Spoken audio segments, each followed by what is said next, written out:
श्री गणेशाय नमः। ओम संभ्रामि देवदेवेश वक्रतुंडम महाबलम षडक्षरम कृपा सिंधु नमामि ऋन्मुक्तये। महागणपतिं देवं महासत्वं महाबलं महाविघ्नहरं सौम्यं नमामि ऋन्मुक्तये। एकाक्षरम् एकदन्तम् एक ब्रह्म सनातनम् एकमेवाद्वितीयं च नमामि ऋन्मुक्तये। शुक्लाम्बरं शुक्लवर्णं शुक्लगन्धानुलेपनं सर्वशुक्लमयं देवं नमामि ऋन्मुक्तये। रक्ताम्बरं रक्तवर्णं रक्तगन्धानुलेपनं रक्तपुष्पे पूज्यमानं नमामि ऋन्मुक्तये। कृष्णाम्बरं कृष्णवर्णं कृष्णगन्धानुलेपनं कृष्णपुष्पे पूज्यमानं नमामि ऋन्मुक्तये। पीताम्बरं पीतवर्णं पीतगन्धानुलेपनं पीतपुष्पे पूज्यमानं नमामि ऋन्मुक्तये। नीलाम्बरं नीलवर्णं नीलगन्धानुलेपनं नीलपुष्पे पूज्यमानं नमामि ऋन्मुक्तये। धूम्राम्बरं धूम्रवर्णं धूम्रगन्धानुलेपनं धूम्रपुष्पे पूज्यमानं नमामि ऋन्मुक्तये। सर्वाम्बरं सर्ववर्णं सर्वगन्धानुलेपनं सर्वपुष्पे पूज्यमानं नमामि ऋन्मुक्तये। भद्रजातं च रूपं च पाशाङ्कुशधरं शुभं सर्वविघ्नहरं देवं नमामि ऋन्मुक्तये। ओम संभ्रामि देवदेवेश वक्रतुंडं महाबलं षडक्षरं कृपा सिंधु नमामि ऋन्मुक्तये। महागणपतिं देवं महासत्वं महाबलं महाविघ्नहरं सौम्यं नमामि ऋन्मुक्तये। एकाक्षरम् एकदन्तम् एक ब्रह्म सनातनम् एकमेवाद्वितीयं च नमामि ऋन्मुक्तये। शुक्लाम्बरं शुक्लवर्णं शुक्लगन्धानुलेपनं सर्वशुक्लमयं देवं नमामि ऋन्मुक्तये। रक्ताम्बरं रक्तवर्णं रक्तगन्धानुलेपनं रक्तपुष्पे पूज्यमानं नमामि ऋन्मुक्तये। कृष्णाम्बरं कृष्णवर्णं कृष्णगन्धानुलेपनं कृष्णपुष्पे पूज्यमानं नमामि ऋन्मुक्तये। पीताम्बरं पीतवर्णं पीतगन्धानुलेपनं पीतपुष्पे पूज्यमानं नमामि ऋन्मुक्तये।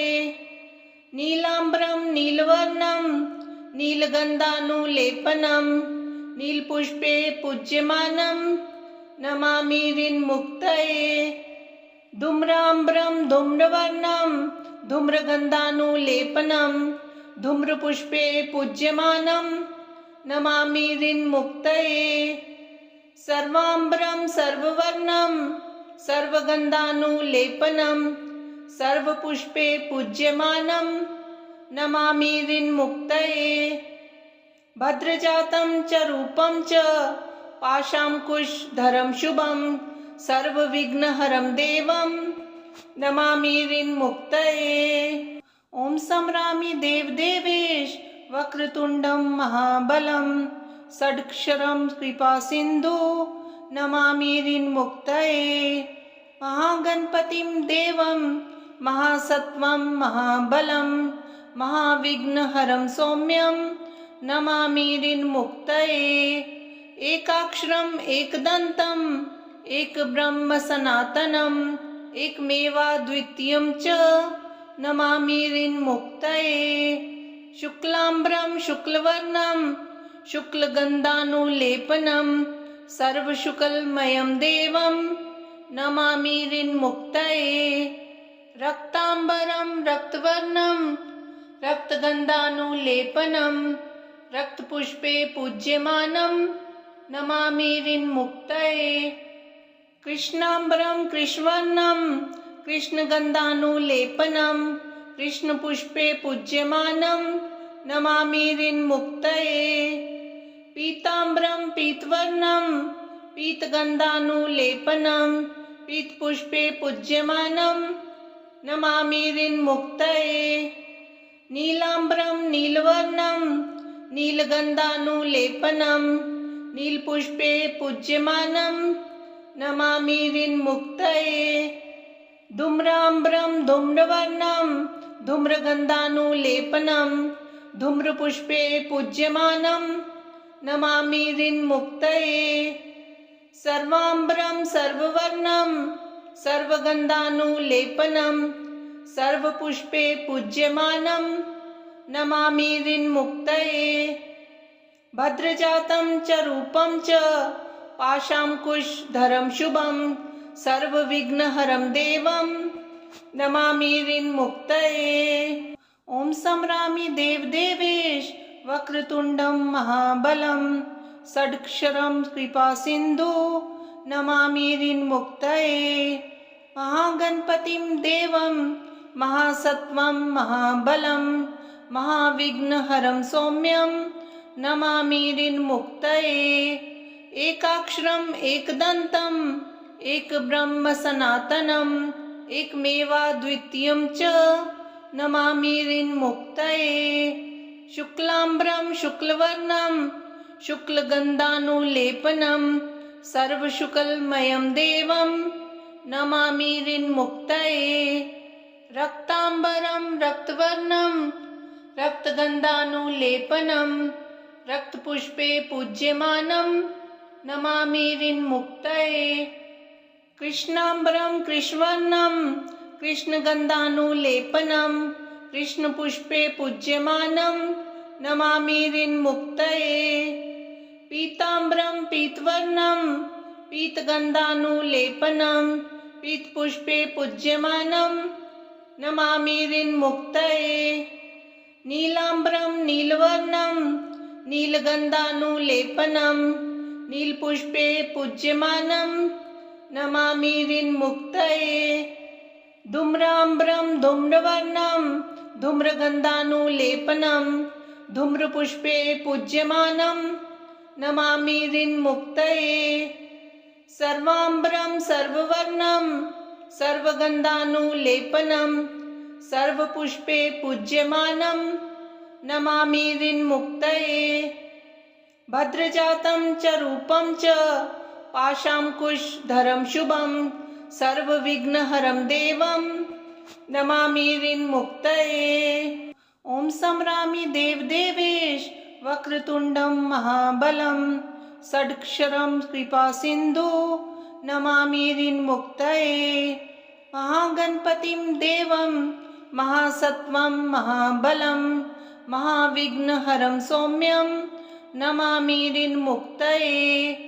एकाक्षरम् एकदन्तम् एकब्रह्म सनातनम् एकमेवाद्वितीयं च नमामि ऋन्मुक्तये।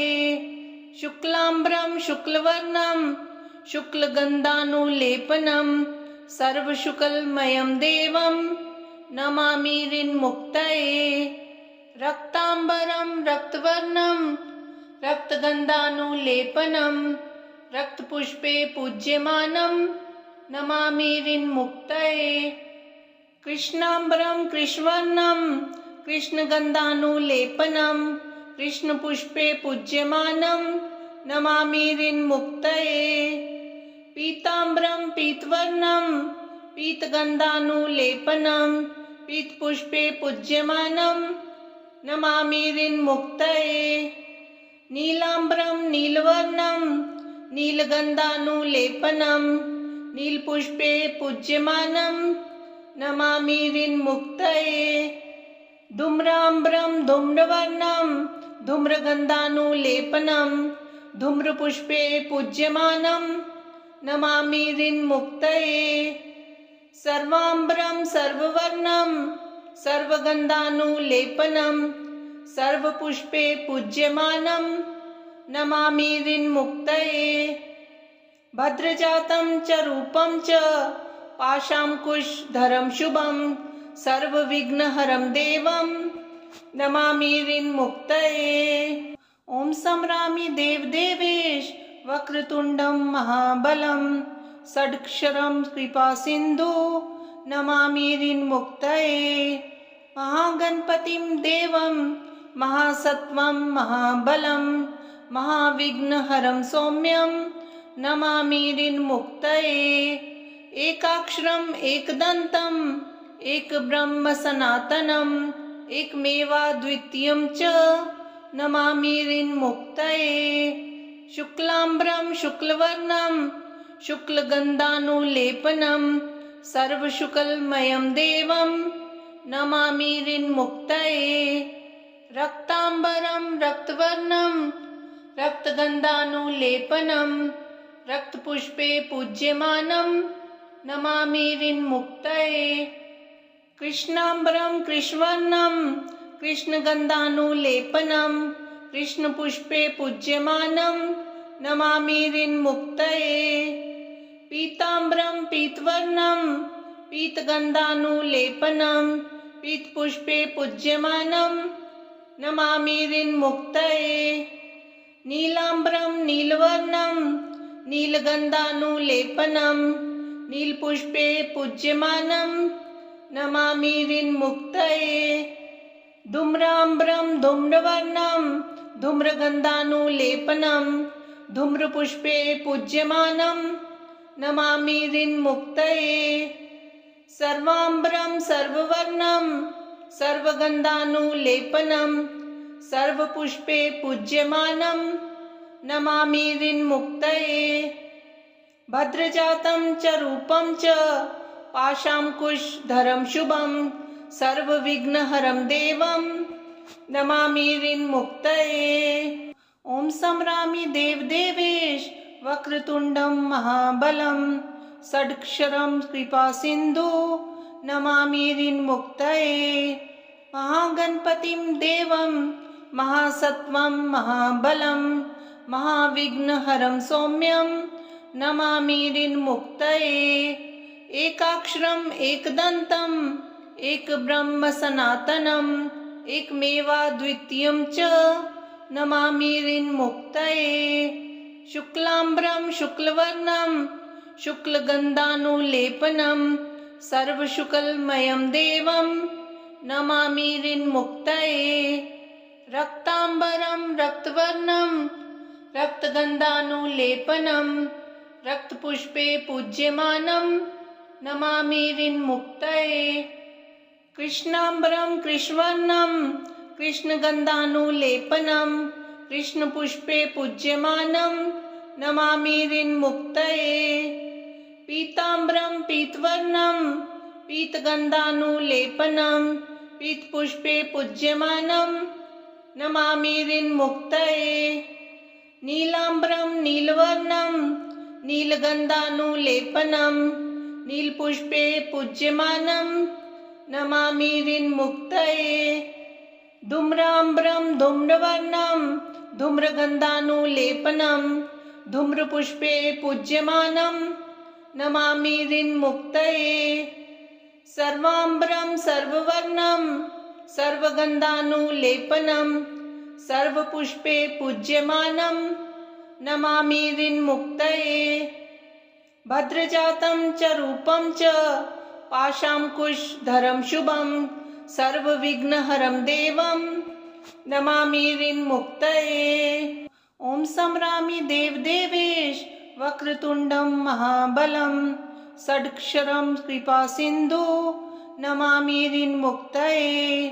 महागणपतिं देवं महासत्वं महाबलं महाविघ्नहरं सौम्यं नमामि ऋन्मुक्तये। एकाक्षरम् एकदन्तम् एकब्रह्म सनातनम् एकमेवाद्वितीयं च नमामि ऋन्मुक्तये।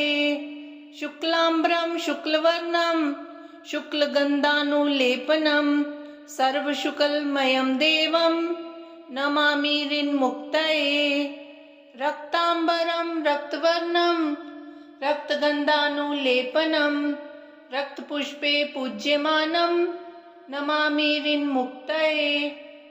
कृष्णाम्बरं कृष्णवर्णं कृष्णगन्धानुलेपनं कृष्णपुष्पे पूज्यमानं नमामि ऋन्मुक्तये।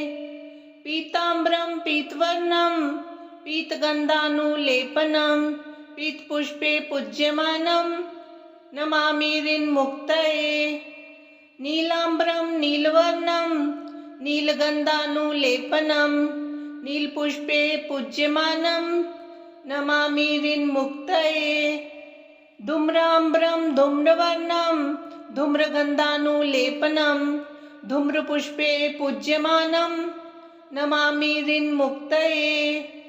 सर्वाम्बरं सर्ववर्णं सर्वगन्धानुलेपनं सर्वपुष्पे पूज्यमानं नमामि ऋन्मुक्तये।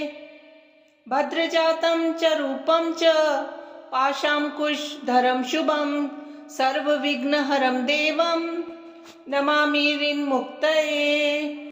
ॐ संरामि देवदेवेश वक्रतुण्डं महाबलं षडक्षरं कृपासिन्धु नमामि ऋन्मुक्तये। महागणपतिं देवं महासत्त्वं महाबलं महाविघ्नहरं सौम्यं नमामि ऋन्मुक्तये। एकाक्षरम् एकदन्तम् एकब्रह्म सनातनम् एकमेवाद्वितीयं च नमामि ऋन्मुक्तये। शुक्लाम्बरं शुक्लवर्णं शुक्लगन्धानुलेपनं सर्वशुक्लमयं देवं नमामि ऋन्मुक्तये। रक्ताम्बरं रक्तवर्णं रक्तगन्धानुलेपनं रक्तपुष्पे पूज्यमानं नमामि ऋन्मुक्तये। कृष्णाम्बरं कृष्णवर्णं कृष्णगन्धानुलेपनं कृष्णपुष्पे पूज्यमानं नमामि ऋन्मुक्तये। पीताम्बरं पीतवर्णं पीतगन्धानुलेपनं पीतपुष्पे पूज्यमानं नमामि ऋन्मुक्तये। नीलाम्बरं नीलवर्णं नीलगन्धानुलेपनं नीलपुष्पे पूज्यमानं नमामि ऋन्मुक्तये। धूम्राम्बरं धूम्रवर्णं धूम्रगन्धानुलेपनं धूम्रपुष्पे पूज्यमानं नमामि ऋन्मुक्तये। सर्वाम्बरं सर्ववर्णं सर्वगन्धानुलेपनं सर्वपुष्पे पूज्यमानं नमामि ऋन्मुक्तये। भद्रजातं च रूपं च पाशाङ्कुशधरं शुभं सर्वविघ्नहरं देवं नमामि ऋन्मुक्तये। ॐ संरामि देवदेवेश वक्रतुण्डं महाबलं षडक्षरं कृपासिन्धु नमामि ऋन्मुक्तये। महागणपतिं देवं महासत्त्वं महाबलं महाविघ्नहरं सौम्यं नमामि ऋन्मुक्तये। एकाक्षरम् एकदन्तम् एकब्रह्म सनातनम् एकमेवाद्वितीयं च नमामि ऋन्मुक्तये। शुक्लाम्बरं शुक्लवर्णं शुक्लगन्धानुलेपनं सर्वशुक्लमयं देवं नमामि ऋन्मुक्तये। रक्ताम्बरं रक्तवर्णं रक्तगन्धानुलेपनं रक्तपुष्पे पूज्यमानं नमामि ऋन्मुक्तये। कृष्णाम्बरं कृष्णवर्णं कृष्णगन्धानुलेपनं कृष्णपुष्पे पूज्यमानं नमामि ऋन्मुक्तये। पीताम्बरं पीतवर्णं पीतगन्धानुलेपनं पीतपुष्पे पूज्यमानं नमामि ऋन्मुक्तये। नीलाम्बरं नीलवर्णं नीलगन्धानुलेपनं नीलपुष्पे पूज्यमानं नमामि ऋन्मुक्तये। धूम्राम्बरं धूम्रवर्णं धूम्रगन्धानुलेपनं धूम्रपुष्पे पूज्यमानं नमामि ऋन्मुक्तये। सर्वाम्बरं सर्ववर्णं सर्वगन्धानुलेपनं सर्वपुष्पे पूज्यमानं नमामि ऋन्मुक्तये। भद्रजातं च रूपं च पाशाङ्कुशधरं शुभं सर्वविघ्नहरं देवं नमामि ऋन्मुक्तये। ॐ संरामि देवदेवेश वक्रतुण्डं महाबलं षडक्षरं कृपासिन्धु नमामि ऋन्मुक्तये। महागणपतिं देवं महासत्वं महाबलं महाविघ्नहरं सौम्यं नमामि ऋन्मुक्तये। एकाक्षरम् एकदन्तं एकब्रह्म सनातनम् एकमेवाद्वितीयं च नमामि ऋन्मुक्तये। शुक्लाम्बरं शुक्लवर्णं शुक्लगन्धानुलेपनं सर्वशुक्लमयं देवं नमामि ऋन्मुक्तये। रक्ताम्बरं रक्तवर्णं रक्तगन्धानुलेपनं रक्तपुष्पे पूज्यमानं नमामि ऋन्मुक्तये। कृष्णाम्बरं कृष्णवर्णं कृष्णगन्धानुलेपनं कृष्णपुष्पे पूज्यमानं नमामि ऋन्मुक्तये। पीताम्बरं पीतवर्णं पीतगन्धानुलेपनं पीतपुष्पे पूज्यमानं नमामि ऋन्मुक्तये।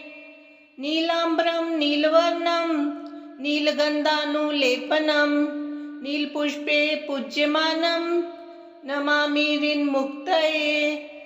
धूम्राम्बरं धूम्रवर्णं धूम्रगन्धानुलेपनं धूम्रपुष्पे पूज्यमानं नमामि ऋन्मुक्तये। सर्वाम्बरं सर्ववर्णं सर्वगन्धानुलेपनं सर्वपुष्पे पूज्यमानं नमामि ऋन्मुक्तये। भद्रजातं च रूपं च पाशाङ्कुशधरं शुभं सर्वविघ्नहरं देवं नमामि ऋन्मुक्तये।